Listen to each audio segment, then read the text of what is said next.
Good to go. All right, so it is 6:11 and I call the January meeting of the Equity Board to order. And Dale, can you assist with roll call? I can indeed. Ray Manahan. Here. Monica Doka. Here. Priti Modi Pan. Here. Leslie Millender Irwin. Present. Lorna Gilmore. Present. And currently we are missing a few members who are expected to be here. Shay Fleming and Shani Kapoor. And Kunal will be joining late this evening. We have three excused absences: Tony Curry, Kelly Munn, and Karthik Kashina. Yeah. And then next up is public comments. So I see we've got one, maybe two comments. Yeah. We're together. Okay. Please feel free to get us started. Go ahead and I'll follow up. Oh, okay. So we are just here to give you a little bit of heads up for our February community building Soto. It's going to be on February 22nd, Saturday, February 22nd, and as usual, it's 5 p.m. And we have invited the Issaquah Food Bank, Stephanie, the executive director.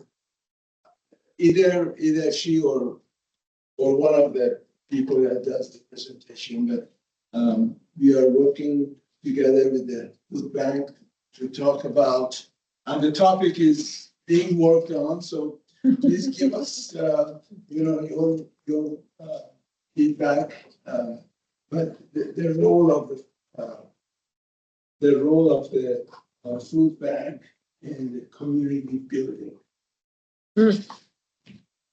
And, equity and all of that, others that changes our expert in making it finally into a nice sentence at the end, but Yeah.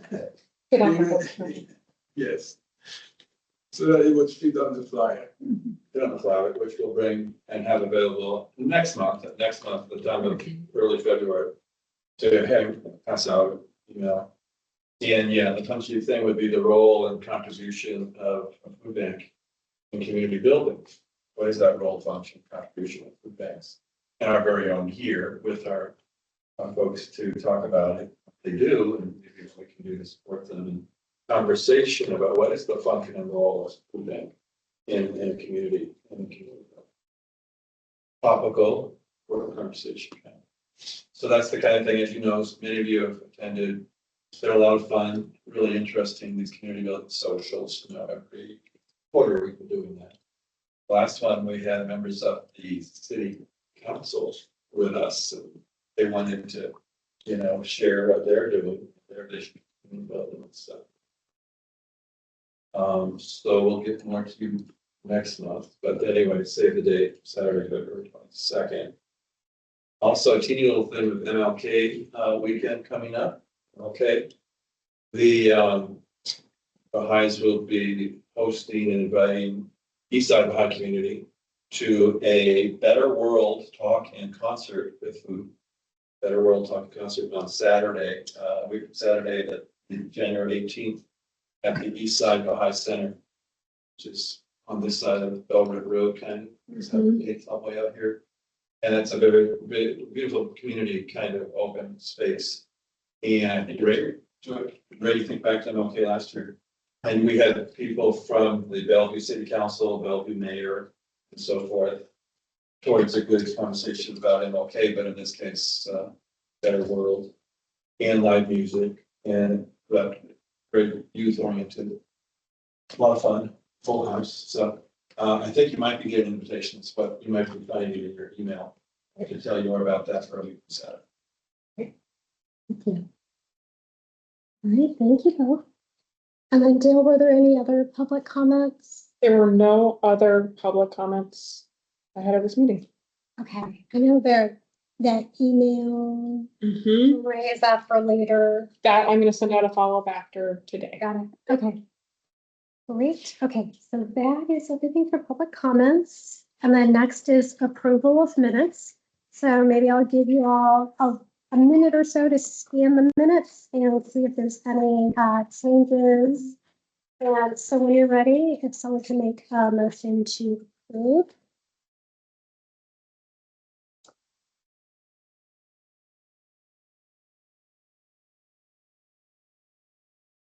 I motion that. Okay, do I have a second? Second. All right. Okay, any changes or modifications to make?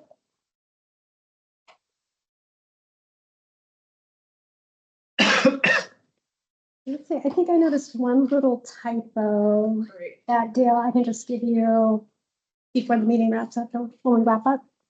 Sounds great. Perfect. Okay. Any other edits, modifications, or changes?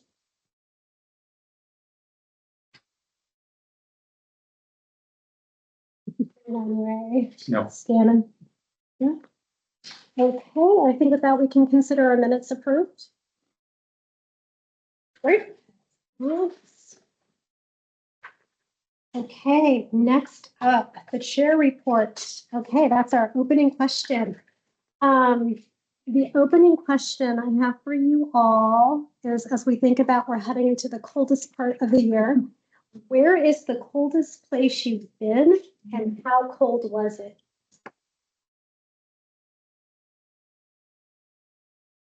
Who wants to go first?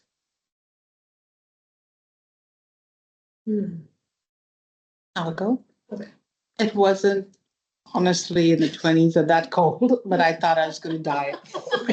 That was so cold. It was Washington, D.C. It was December 26th through January 31st.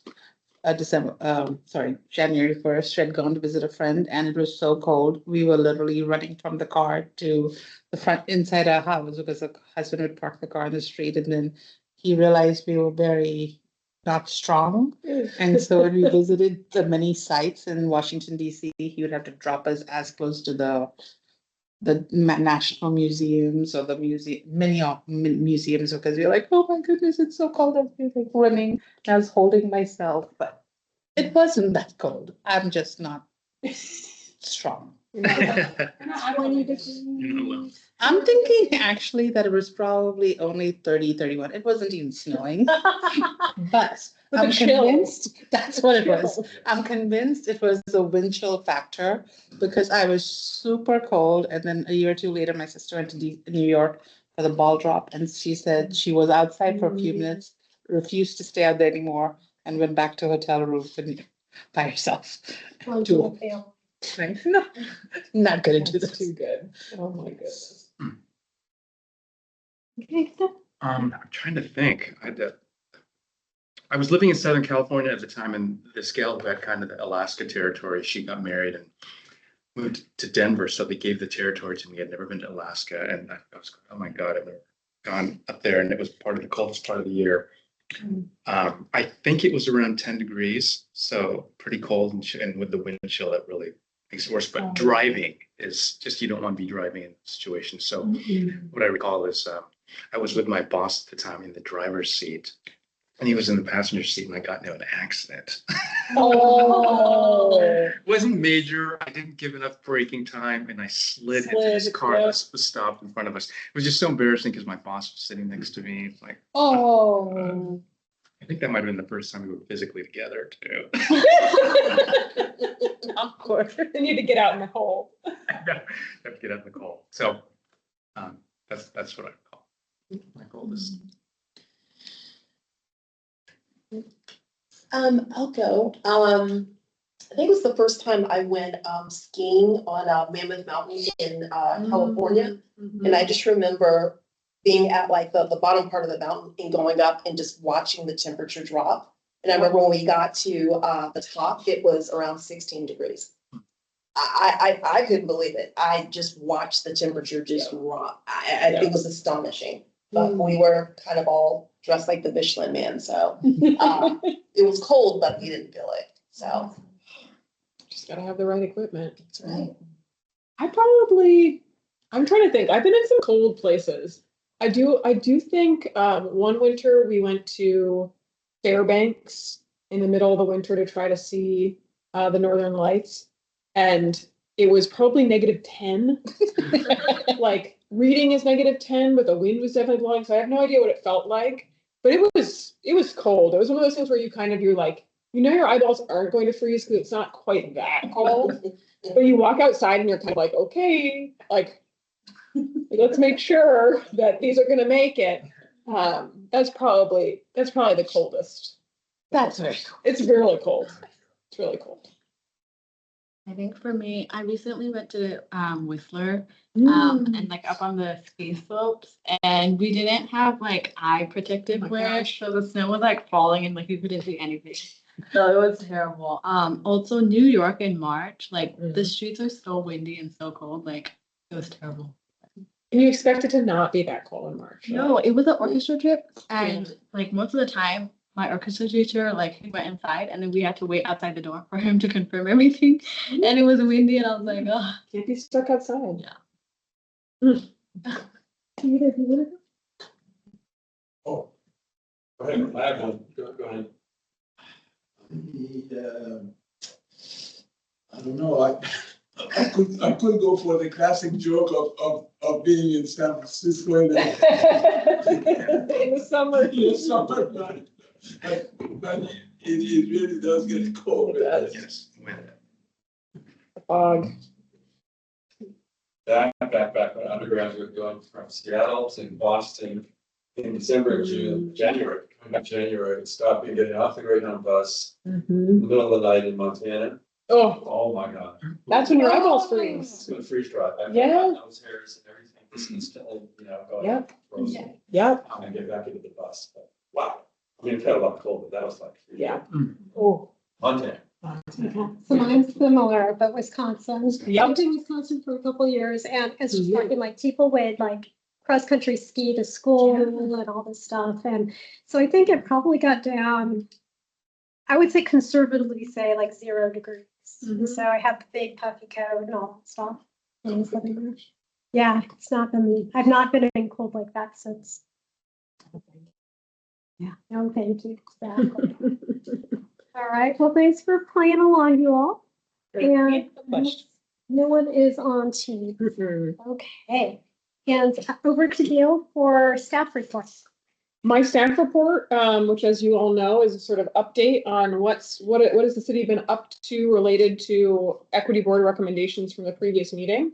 Our previous meeting, we mostly talked about the equity board report and the equity board work plan. And so there weren't a lot of other items that we engaged in. And so my report is quite short, as in what was done with that was that I took your feedback, incorporated it into what we'll be looking at this evening.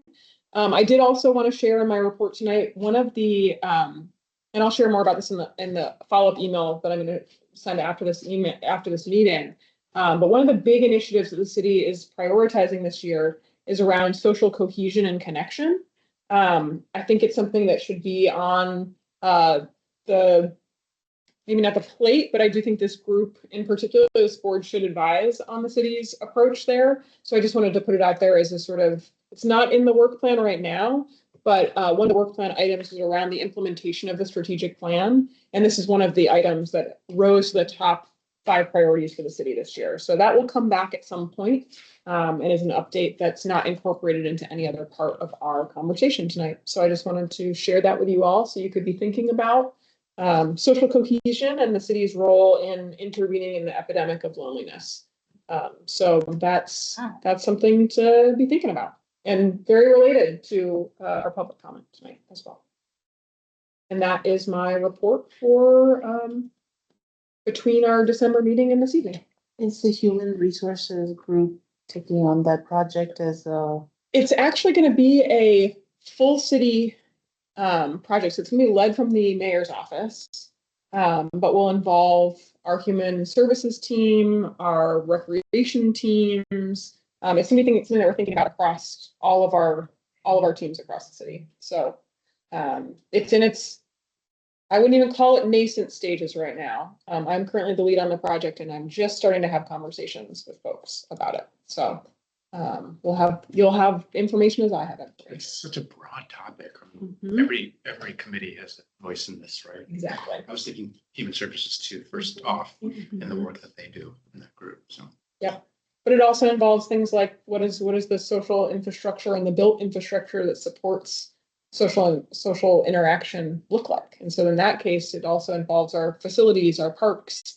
It kind of touches all aspects potentially of our work. So yeah, just a preview. Oh, that's huge. I'm also thinking not, so you've got the system and the infrastructure as well as like individual people connecting with each other and how to facilitate that and emphasize that. Yep. So there will be more information coming about exactly what that initiative will look like and the different opportunities to get more involved in that. So know that that's coming up. Yes. Okay, thanks, Dale. And this is the Dale show tonight. It is. So the board report approval, any setup? Yes, I do. Okay, so we have 3 items this evening. This first item tonight is the approval of our board report.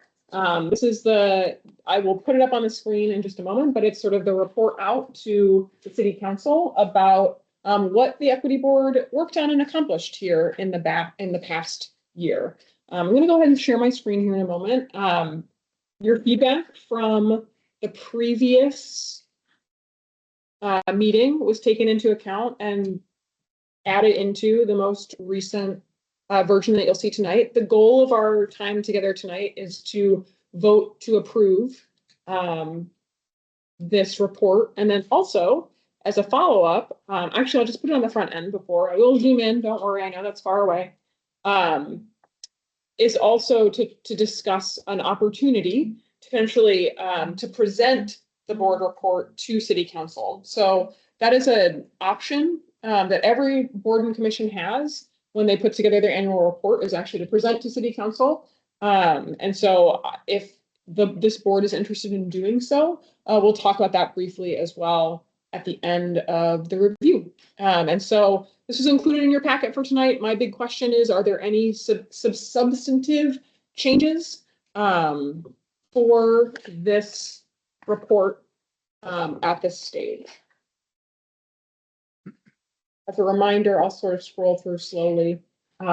We outlined the main topics that the board engaged in 2024. So our equity framework implementation. So we had a number of departments come and present on their implementation of the initial, the 1.0 version of the equity framework, community cultural events, collaboration with city departments. So in cases where they weren't necessarily reporting on their implementation of the framework, but they were coming to present to us on something they were working on or an approach that they had taken. And then the DEIB glossary.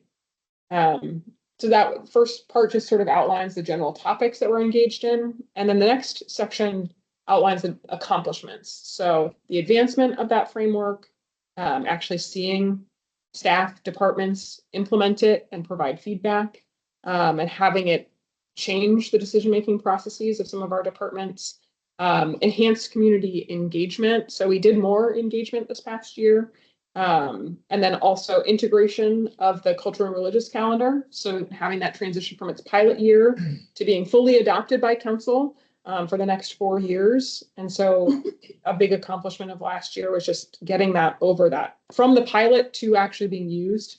Adoption of the DEIB glossary for city use, and then some policy recommendations. So specifically around Pride Month and Juneteenth acknowledgement, the elevation of equity within the updated strategic plan, and the promotion of the equity impact assessment, which was added to the budget, the 2025-26 budget. Then, as we looked at this last sort of section, we talked about sort of what is to come that the board is going to focus on in the upcoming year. And so these will be, you'll see them again when we talk about our work plan in a moment, but the equity impact assessment, revision and evolution of our equity framework, DEI training for city boards and commissions, and then really tracking closely the implementation of the DEIB glossary.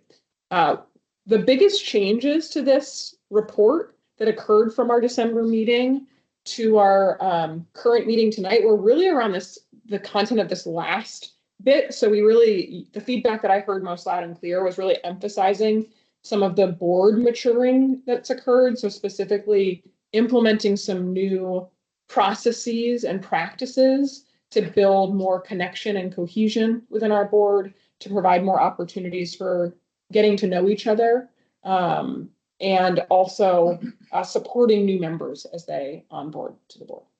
I feel like I've said the word board dozens of times in the last couple of minutes, but that is where we left off. So again, the purpose tonight is to, if there are any very minor tweaks, to go ahead and make them, but hopefully to vote to approve this to be transmitted to the city council.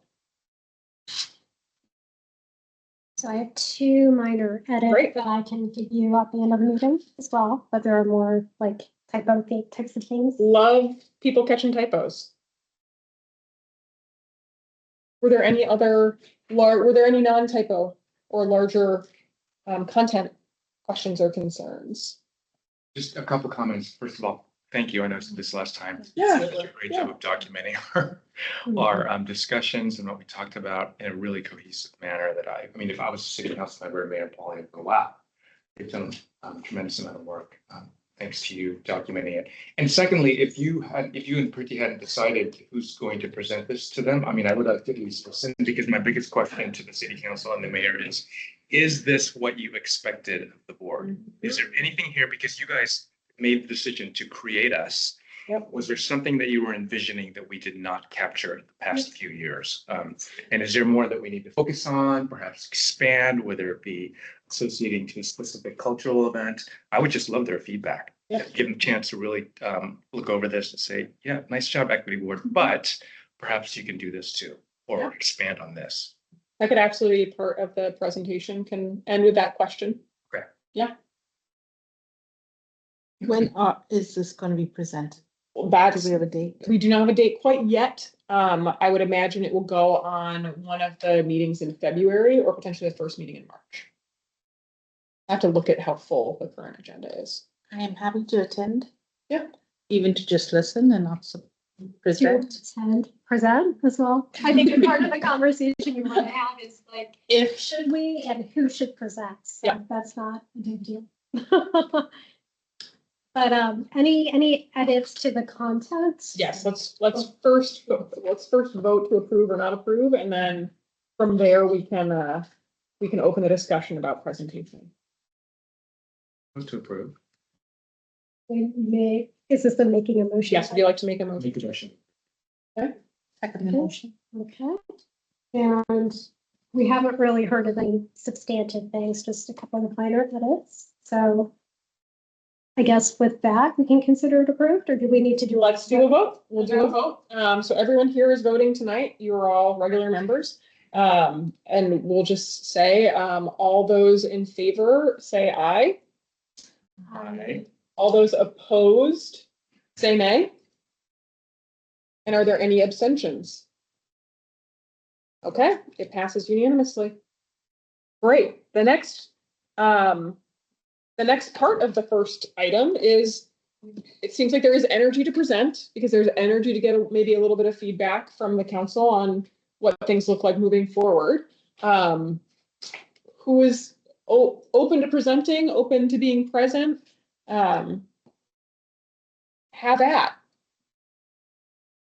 And to say it will mostly be probably a very short couple slides that represent this content. You could choose, I've seen some groups just split up their report and each read a different section. We probably have a little bit of leeway in how you'd like the information presented to them. I'm happy to attend and present part if we break up slides. I can't commit to anything till I know the date, because I have events that I do. Totally fair. I'm happy to attend. I'm also happy to attend and support. Same. Okay, so I think maybe once we figure out a date, we can kind of slot in. Yep. And it sounds like there's multiple people willing and able to present, so we could think about like dividing it up. Yep. Yeah, I think I think we're ready to like continue to increase the visibility Yes. of equity in the city. So I'm glad everyone is willing to support that.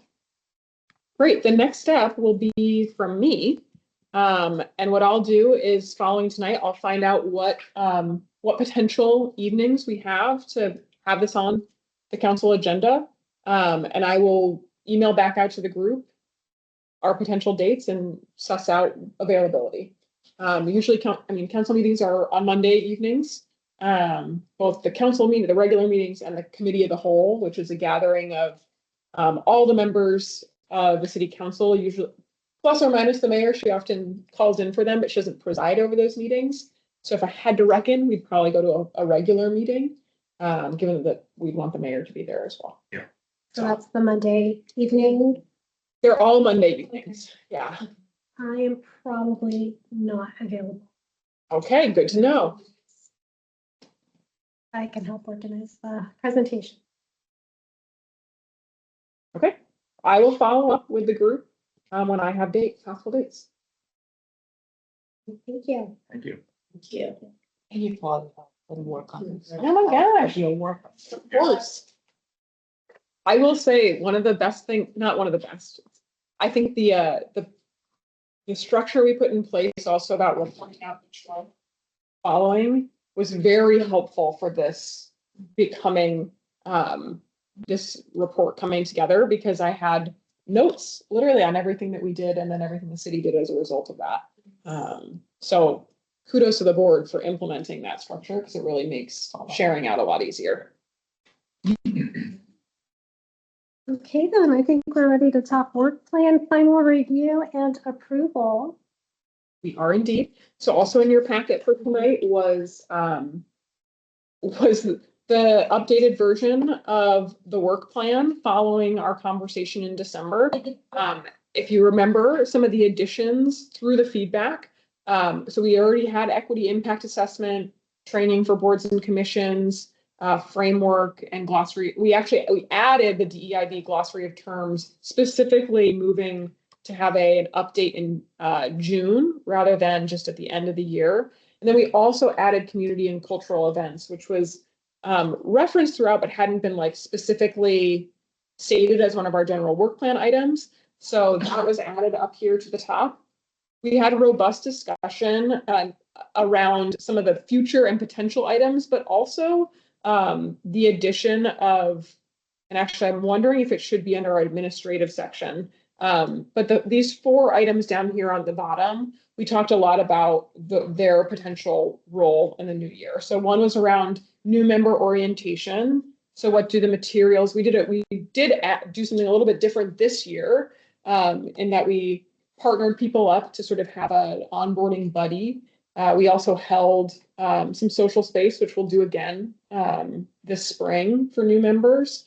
But adding maybe some more robust materials. I think we discovered that the framework we're going to talk about tonight, Leslie had not seen, and that was an oversight on my part. So making sure that we've got a clear idea of what we want folks as they enter the board in May and June, what we want to make sure they're equipped with. We also talked about strategic plan implementation. I spoke a little bit in my report tonight about some items, that I think will come to the board this year as a result of that. But sort of at some point this year, getting clear on how the equity board will support in the implementation of the strategic plan, and specifically the city's 2025 priorities, which are almost ready to be published, and I will share with this group at our February meeting. We also had a really great conversation that I don't think has moved too far forward, but about potential collaboration or support of the Youth Advisory Board in some goals and aims they might have. I've reached out to the staff member that staffs that group. And so we're looking at potentially doing a joint meeting with the Youth Advisory Board at some point here, probably in the second quarter. And then ongoing disaster recovery. That was something that came up as something the board was interested in knowing more about.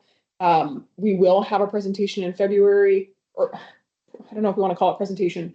Jared and David are going to come in February to share more about the city's disaster recovery and then the ongoing work that's being done, also the lessons learned and the way that they're thinking about preparing the city for the future as well when it comes to emergency response. So they'll have both data on the recovery and the impacts, but they'll also be able to talk about, here's what we learned, like resilience hubs, we stood them up, here's what we learned through that process, and here's what we're already changing. And you may get some insights into that even before they're here in February, because I think you have a meeting at the end of January. The 21st, in fact. Just learned that today. I got invited to it. I'm gonna be on vacation, but wish I could be there. So those 4 items were added as well.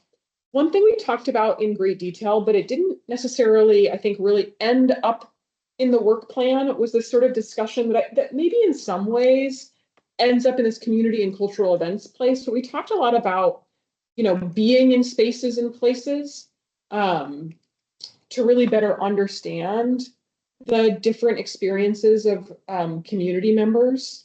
That didn't necessarily, I feel like, really concretize into a work plan item, but I do think also might manifest in a few of our work plan items that are already in here. So whether it's attending and being at or being in supportive events, or some of the training that I think we'll work on developing for our boards and commissions. I think there's some potential there to have do some listening and gather some information through that experience. So those were the big changes that were made following the feedback from the past meeting in December. And so tonight our work is to approve this work plan for the year, knowing that it changes and adapts. So we're not approving something that will never change again. We're approving something that says this is generally what we want to be working on this year, knowing that we're open to other items ending up here over the course of the year. Question, or I guess making movements and then discussion. I can take questions first though. So I do have a question. So for the new items, the blue section, I know we don't have any dates like penciled in. Should we, before we approve it, or are we comfortable with moving ahead without having some plan in mind? Like for the new member orientation, I think we would probably want to start that in March. So that's ready to go for May, you know, for example. I do think it will have to happen in March and April, and we do have below some discussion of board recruitment, and I think we could probably slot that in there as well. So if we wanted to say in March and April, we really want to think about member orientation, that would be totally. I think we have Kanal on board now. Oh, nice. Hi, Kanal. I know he had a. Hello. I know you had a 30. Great to have you. Sorry, I'm late. No worries. You do not need to apologize. We are just in the middle, Kunal, of discussing the work plan, and one of the things Priti has proposed is with these items down here at the bottom, the future potential work items, potentially just making a statement about whenabouts we think we might want to work on them. So getting a little more committed on the timeline. Okay, sounds good. Yeah, and then the strategic plan implementation, I don't exactly, it sounds like there's a few different paths on that. Yeah. So it's hard to say. Yeah, and I'll have that is the thing. I will have more clarity at the end of this month and probably throughout the first quarter. And so you'll get more information. I think, yeah, I can't even say. I came out of a meeting today and I was like, okay, time to think about a strategy. So we're still really in the early stages of that. So that might end up being middle of the year, more like. I'm actually okay leaving the timing a bit more flexible because I'm struggling figuring out how we're getting this ongoing disaster because we're still gathering data. So totally we can say, yeah, March, April, but we're making guesstimates. And also we don't know there's a lot of information to gather in the next couple of months. So I'm happy to also revisit and not really put out dates. till another time and then revisit this in March, April. Yep. And even the youth advisory, you really don't have control over that because you need to really work with that group. So I don't want to rush Yeah. and put things when they're not really indicative of what we truly think will. Yeah. Yeah, I think we can absolutely modify and adjust as we go and as we check in. Like we know we're gonna have Jared and David here in February, so we can mark that one as like that'll be part of our ongoing engagement with information about that. But I mean, this will be updated at least a couple of times over the course of the year.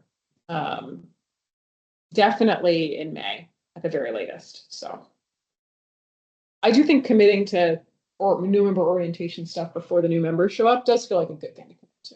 That was the only one that I could actually think of real dates for, but I understand like the flexibility for the other ones. How do other folks feel? I think leaving them open gives us a lot more flexibility at this point, so yeah, I'm in favor of that. Ray's nodding as well. Mhm. Okay. Okay. Any other questions before we make a motion to approve and vote?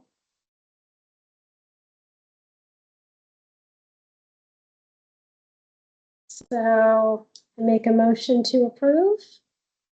Second that. Okay. Any edits, comments, discussion needed? We'll vote. So those in favor of approving the plan, say aye. Aye. Those who are against, say nay.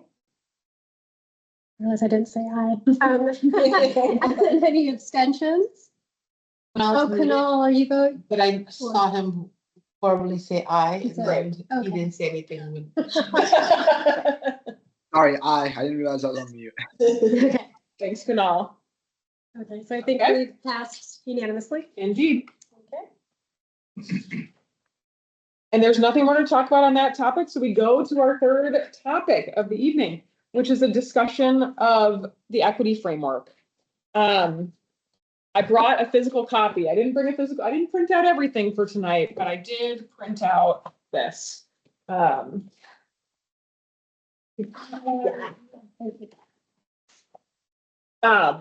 So for a little bit of history, I think it's worth it to have history, also because we got a few folks who are, this is a brand new, but also has evolved, I think, a little bit over time and actually predates my time supporting the equity board. The city, and I'm 2 years ago now, maybe 2.5 years ago, was working with a consultant on our equity work. What did equity look like at the city of Issaquah? And really a lot of that work looked like creating, first and foremost, a tool that staff could use to help ensure that equity was being considered, specifically in decisions in all decisions, but very much in decisions that we knew would impact or would have something to do with the community itself. And so this product, which came through the equity board for feedback, was designed first and foremost by that consultant partner that we had at the time. And the recommendation for staff was to start using it. And in fact, we went through a process of having all of our staff departments commit to one project, program, decision-making point that they saw coming up on a project or program, and use this tool to help them make a more equitable decision, and then come to the equity board to share a bit about their process using the tool. You'll notice I'm calling it a tool and not a framework. I have an opinion. I don't mind that it's on the record that this is not a full framework. This is a set of questions that helps at one point in a project's life cycle. And I would even say like one decision point in one part of one project's life cycle to hopefully take a more equitable approach. It is not necessarily a full framework for decision making and understanding the impact of the decisions that are made. And so over the course of the last year and a half, and I included in the materials for tonight, some presentation moments to go back and potentially take a look at, to refresh memories or to have initial memories for the first time, over how the questions have been used and the feedback from those departments on what was helpful, what was maybe less helpful or felt more redundant, and what was maybe incomplete about this tool.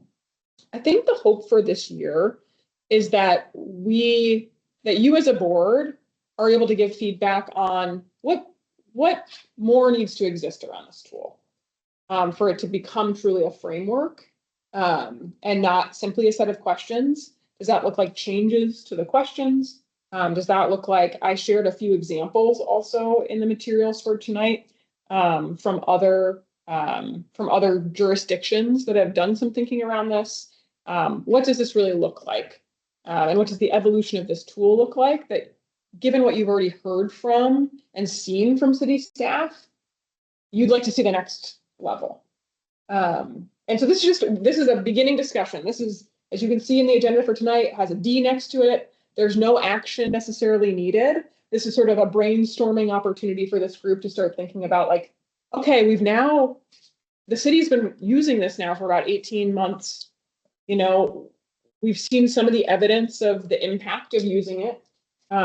What feels like the next level of the work that you as the equity board would like to see, from city staff, that might lead to this tool evolving, I guess is the long and short. So this is kind of open discussion time.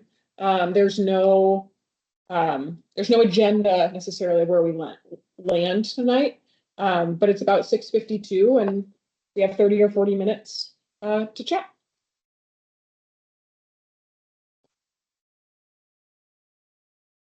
I think one of my wonders is it becomes a burden to use it when you have to go through so many different questions. Like, does this really apply? What am I doing? This is useless. And sometimes it can frustrate people who are already busy working and thinking and believing and knowing that they're doing important work.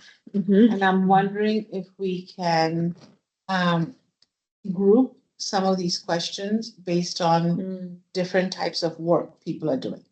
Like community engagement versus decision making on a policy and plan, or communications with stuff, or starting a new project, or budget planning, so, and it's not that certain questions are only going to be in certain categories. There could be there will be, they might fit in multiple categories, but how do we make it so it doesn't feel redundant or useless? And we can call out or highlight like the top 3 or 4 questions at least that we really want people to focus on in that situation. And then they can prioritize those and maybe consider the other ones that are good. Just to make it a little bit, and I'm not saying easier is better, but easier sometimes will result in people using it more frequently and internalizing it and then saying, oh, what else could we do to improve what we're doing over time? Yeah,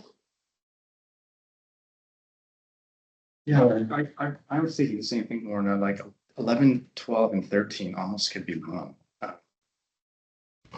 And to be maybe hone in on something that they've experienced and tie it into those questions, because it's a lot of thinking they're going through is trying to think about answers to these questions. There might be one that they can elaborate on, one scenario that they could use as an example, that they can, that like 11, 12, 13 can be bind on it. Just recall a specific scenario that you encountered that would benefit from you asking this question.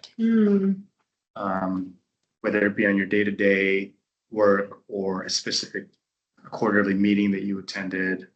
They're very, very broad when you ask about them.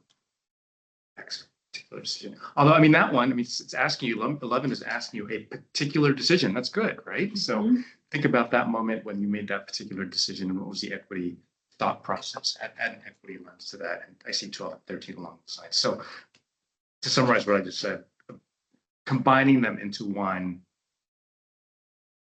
would be good to minimize this, because 13 questions is a lot for somebody to go through, depending on when you get them.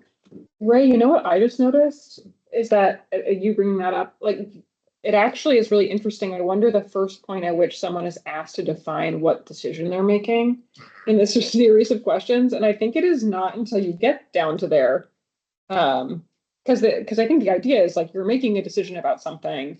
Because the particular decision you should be like inputting that. You should be like our water shut off policy or who is prioritized or who is, I don't even know how I would phrase that, but like that almost needs to happen at the top for someone is like, what is the decision that I'm considering right now?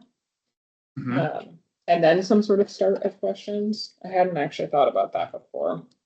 And I wonder if we have something more to guide them to, like for 13, what are the unintended consequences? So like, what are the consequences? To identify them first before we figure out what the unintended. And the other one was, uh, sometimes when I work with people, I find that they don't even know what are the groups that are going to be, there's no perception as who's going to, whose view is not being considered. Yes. I think before we do the nots, we've got to say who is being considered, or Yeah. maybe even to help them, have a framework, like who is in our community. Yeah. So identify who all this is being done. What your consideration is, who are you trying to help? What does this group look like to you? And then once you have that documented, then you can say, oh, are we making sure that every single person in this group is represented? Who is missing in this group, right? And then as you're doing the work to really say, how will they benefit? Who is not really, or if you're looking to get voices, did you get voices from these groups? Because sometimes people do work, but they only hear from one group or using one person's perception.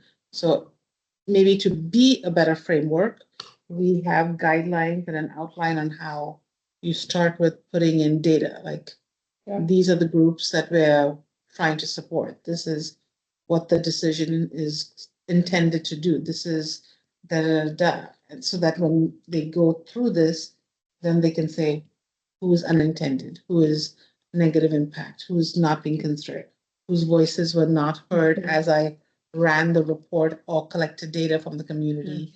This is the data we had, 70, 80% of the people reported were white. Yep. And 20% were Asians. We didn't get everybody else's. Yeah. Yeah, I agree. I think the questions, like, they really help encourage like thinking like inclusively, especially with marginalized communities. But like Lorna and Ray said, just like one thing I noticed when I was looking at this before was like the last part of question 3, like have I considered how to mitigate harmful results, and question 13, like are kind of similar. So we could somewhat combine those. And if we were to add more questions, something I was thinking about was like what steps one can take to address the needs of marginalized populations that are identified when you're making like decisions or like planning a project, and also like what mediums are in place to gather feedback if we face like these unintended consequences. But like both of them said, I think grouping it based on planning or projects, or just like what message each question is like trying to convey, would be more effective and also really helpful for the staff. But Will you repeat both those questions that you recommended? I wrote it down. So it's the last ones.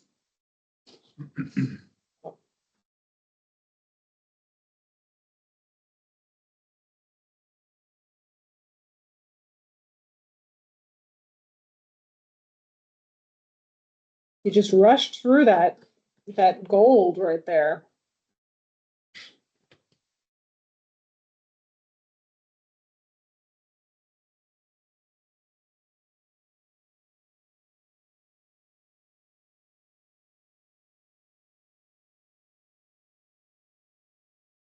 So I think for me and Dale, you kind of suggested this earlier on, this set of questions are to me centered on like a planning process or a program design process. So it's like an early stage of like understanding context, right? So like populations most impacted? Who are those groups? You know, using like population level data. I think there's an opportunity here to hone it in. And so once you know like the impacted groups, talk to people from those impacted groups, get information from them. I would go further and even start talking about like go to solutions with those groups, you know, like so to me, this is kind of has elements of a planning process and like a self-reflection of personal biases, right? What biases am I bringing to the table that could impact how I'm thinking about these issues? But to me, this is mostly situated in like planning and designing, something probably new. I think when I looked at the other examples you shared, those are much more, so there's like planning and then there's the doing of it and collecting, you know, performance data, probably opportunities for disaggregated data. All of these things we have built into like operationalizing equity in the strategic plan, which is great. And then evaluating like what, you know, like the consequences and the unintended consequences. So that's like, so I think there's an opportunity to complete the like plan, do, check, and adjust cycle with the way the other questions, the other examples have framed it. And this is probably too much for like that initial planning and design. So I do think we could do this a little bit more efficiently than what we have.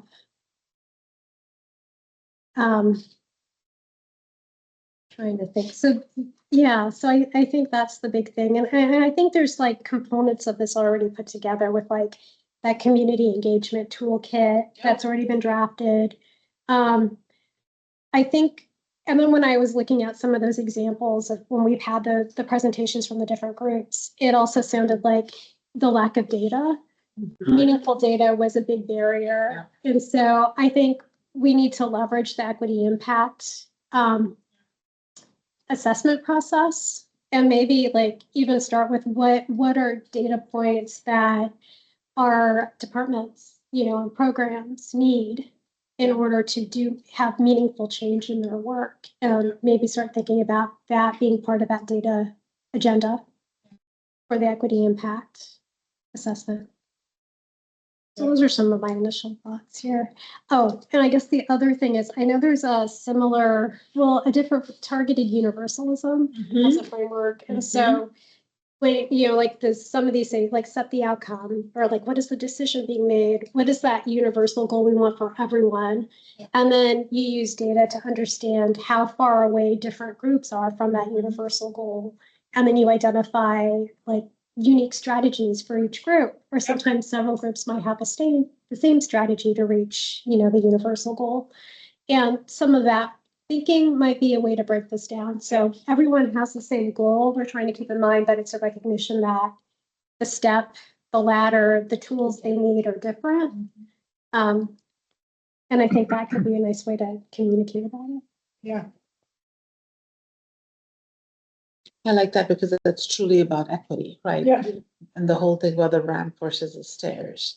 You built a ramp, everyone can access it versus cleaning the stairs, and not everyone might access it.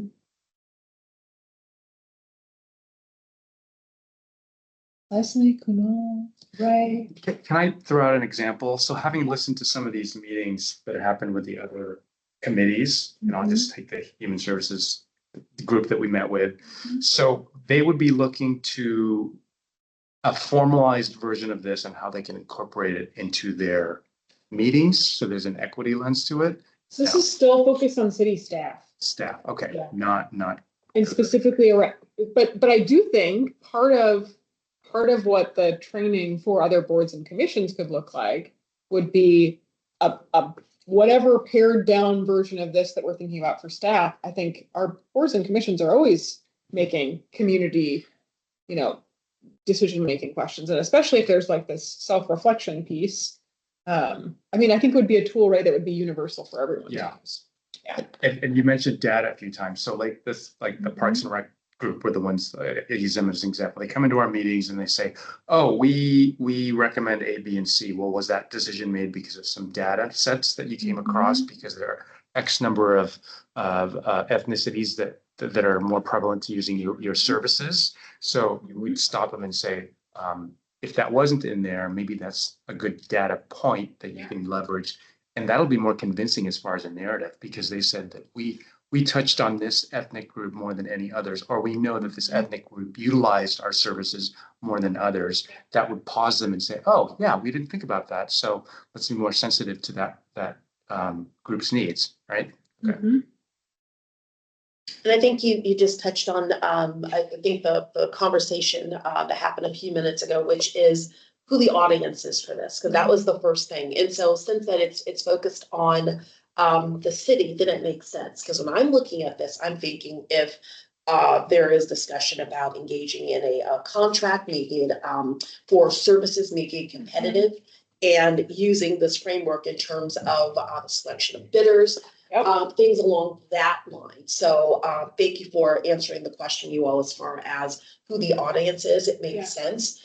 I think if this is used eventually, and I hope that it is, for other boards and commissions, that it could be pared down. Yeah. So when they're having particular discussions or kind of a decision points, that they're kind of using a very truncated version of this to kind of guide their decisions when, so they have kind of a frame of equity in their minds when they're, even in a small way, in terms of what they're doing as a board or commission. So yeah, thank you for that clarity. Oh, of course. And I think you're right, this is not an equity framework, so maybe we retitled this document as we're working on truly a framework and, equity guidelines of equity considerations, because really it is what we're hoping city staff consider as they're thinking of a project, making a decision, working on communications, working on different things. And so there's not enough in there for it to be a framework. And so, but it's a great starting point. Yeah.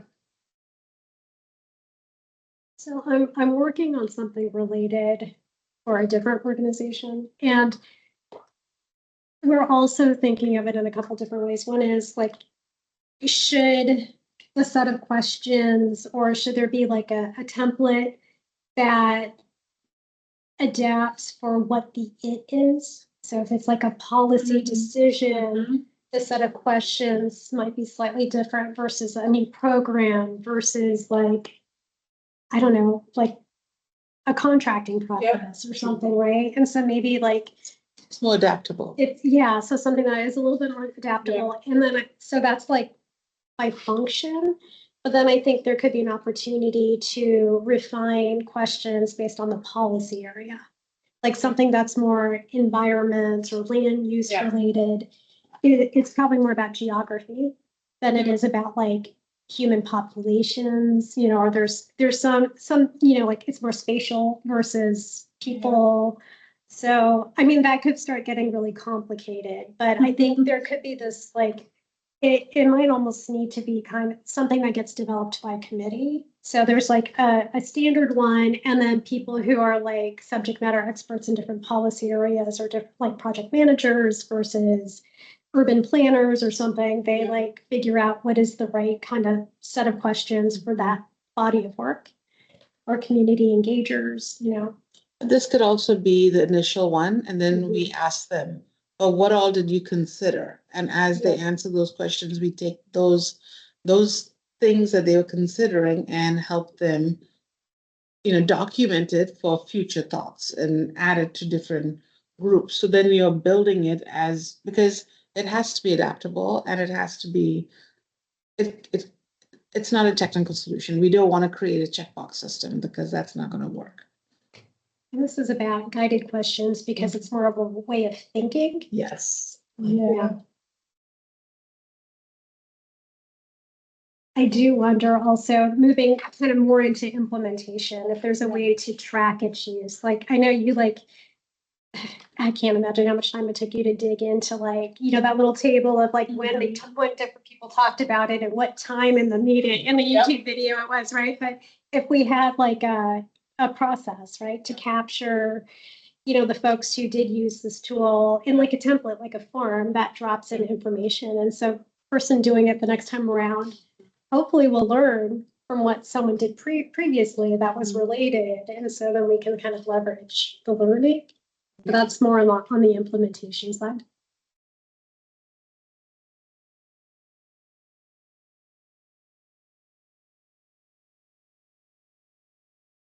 I'm having all sorts of thoughts. Your thoughts are generating a lot of thoughts over here. None that have been, I can fully articulate quite yet.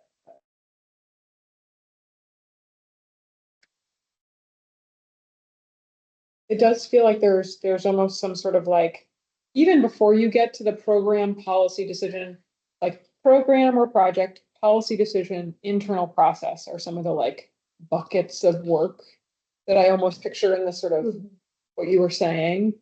It's kind of like there are a set of questions even before that, a set of like sort of self-awareness questions before you even get to that point. Yes. That was readiness. Yeah. That I think And then there'll be some questions post, like reflect on this. Yes. Like what happened? And there has to be, honestly, I think one of the main things we noticed was the data portion. Yep. Like who did you consider, who did you not consider, who did you gather data from? I think that was one of the ongoing questions we came up with. So it feels like that's a question that we need to add into this. Yes, the data, that is one of the big, no surprise to anyone. This table has been one of the big things that I've felt like needed to be added to whatever the evolution of this looks like, is like the data consideration, and then whatever the framework looks like, but that there's also then data gathering happening during the project implementation and then analyzed in order to understand the impacts of whatever decisions are made. And maybe that's a question we put in for all parts. As you're starting the project, what kind of data would you consider looking at as you're doing it? What kind of data are you?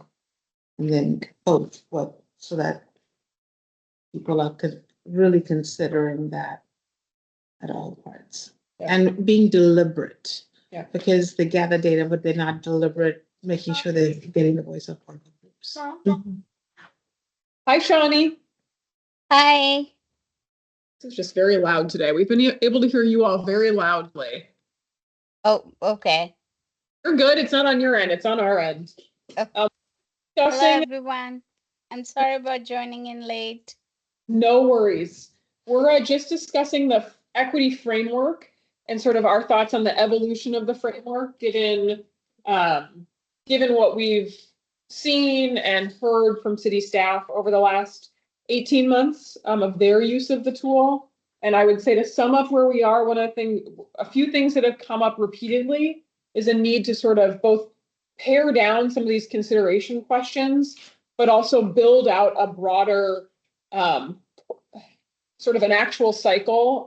I'll borrow what Priti used of like actually a plan, do, check, adjust, something like that, so that we're not just, right now it's just really a set of questions that really is in the pre-planning stage. So it's not really a framework necessarily, as much as just a set of considerations.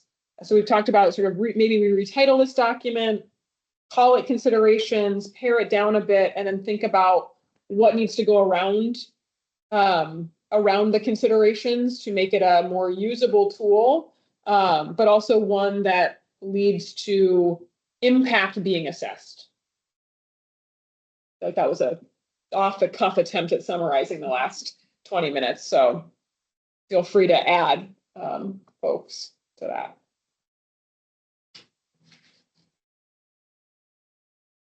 But yeah, other thoughts. I mean, this is just conversation number one. What I'll do with this initial conversation is probably come back with like some prototypes.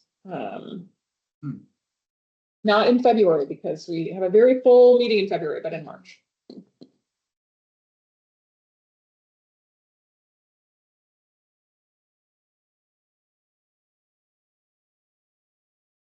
And it's okay if we're at a pausing point for this evening. I know, we can fill up the whole time, or we can say our brains have really been stretched this evening, and no pressure. I'm happy between now and March to just talk again or look again, because I think sometimes on the spot it's hard to process, but as you're creating it and you have some thoughts and you just want to meet up with a couple people, I'd be happy to do that. Yeah, and I will probably send some stuff out between now and then, because I'll take some time to work on this a little bit. And it will be a topic for our internal equity team as well. So I was trying to scan the presentations, but Mhm. one thing that I think would be helpful, because I mean, the folks presenting were trying to give us their best like analysis. Yeah. You know, going through the questions, but it would be helpful to have like a focus group or something of the folks who use the tool and ask them pointed questions about the tool. Yeah, yeah, So we can hear what worked for them, what didn't work, where they found it the most useful, where they found it limiting. Yeah, I mean, I do think like the big part is like, what kind of data can we make more readily available for folks? Is that something that internal equity group could do, and then you could just kind of note it for us so that we Yeah. can. yeah. I think we could put together like a little focus group or like a survey and a focus group internally and get some of that feedback.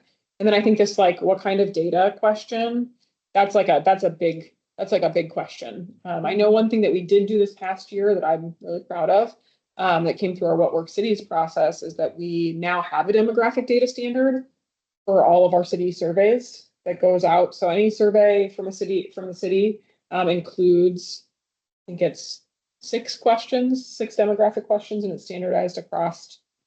It's the same ones. that You go out to always everyone. know who all participate. Yeah, so we're getting that information now, in the places that we are surveying people. We're not necessarily getting that information in the places where we're not directly surveying the community. So we're like some of our administrative data doesn't necessarily, that's sort of opt-in. People can share their demographic information if they would like to. We're not necessarily seeing like a lot of that being shared. So it's something that's that's gonna be an ongoing problem. We're not gonna be able to solve that problem, or force people to share that data with us. So something to think about. It will always be a limitation. Or the administrative types of data or like, are there customer surveys that go out after some transactions where maybe there could be other data captured on customers? There are in some places, but it's not a universal policy that every program is sort of gathering that customer data. So like I know we do in the permit center. That's like one that I can think of. And that arose because city council set a priority for getting feedback on permit center experience.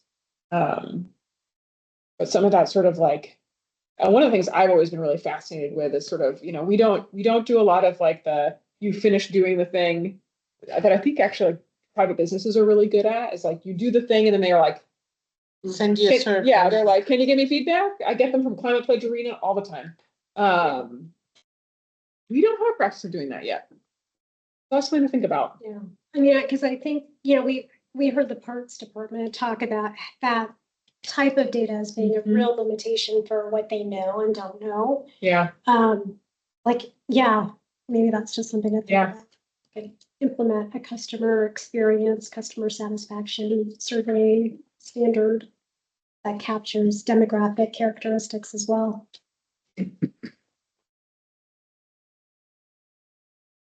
Also considering collecting data, things like movies in the park and different neighborhood activities, because that kind of data sometimes is hard because it's usually all negative, they're upset about something. But we want to know who all have not been able to use it, what are they hoping to use from it, get general information from just the everyday people, and how do we do it at more community events. Yeah, I know that's something that like our farmers market team does do. They do a lot, they have an active survey throughout like usually the last like 4 or 5 markets of the year and gather that, but it is not something that we do at like concerts on the green or movies or anything like that. So yeah, and those kinds of events are great opportunities to collect surveys. I mean, thinking about our social cohesion work, they're gonna get hopefully ample opportunities there as well. So definitely noted.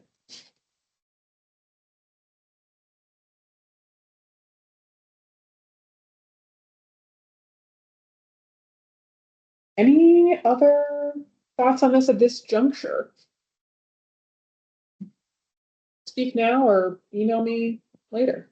Speak now on March. I can email you a couple of Yeah. examples of like how things have functioned, like, you know, taking this, but then breaking it out for project Yeah. management or Yeah. community engagement or That would policy be- making. That would be dope.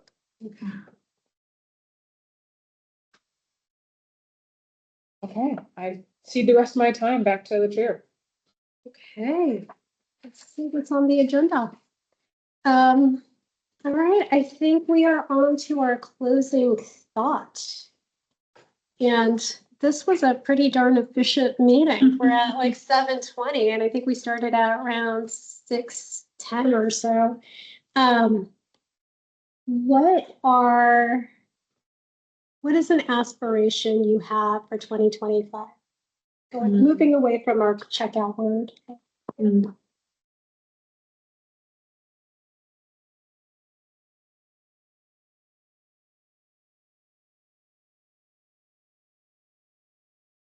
Sticky question. Or- I can start, because my partner and I just did this the other day, sat down and thought about our aspirations.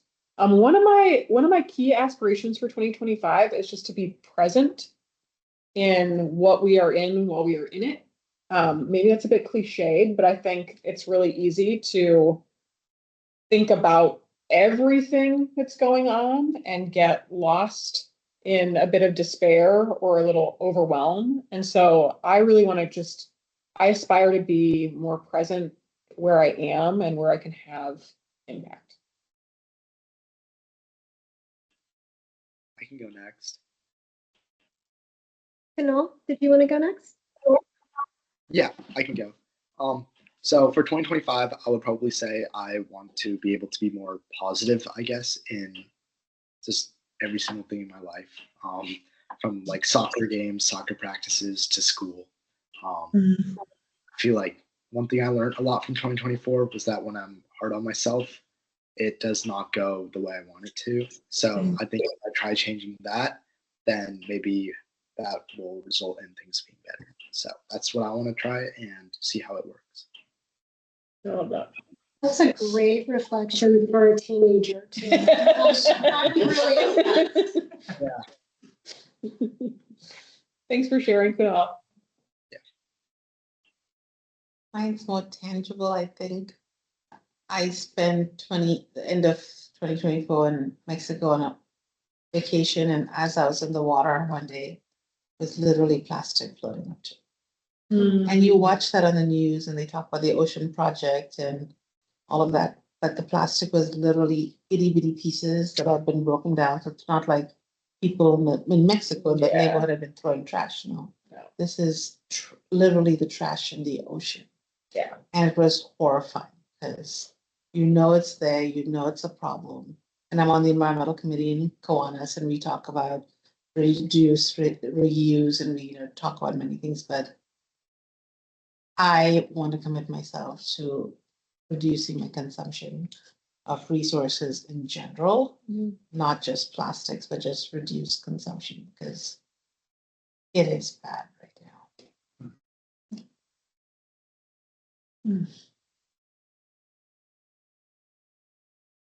I guess. Go ahead, go ahead. I guess for 2025, I want to start doing or getting into more hobbies because last year, I was doing school stuff and things for applications and all that. And while it was fun, I was busy. So I want to start just moving into fun, simple things like crocheting, even though I suck at it, but it's fun, once in a while. I think besides school, I want to do something I'm really passionate about. I think it'll be positive and a good year.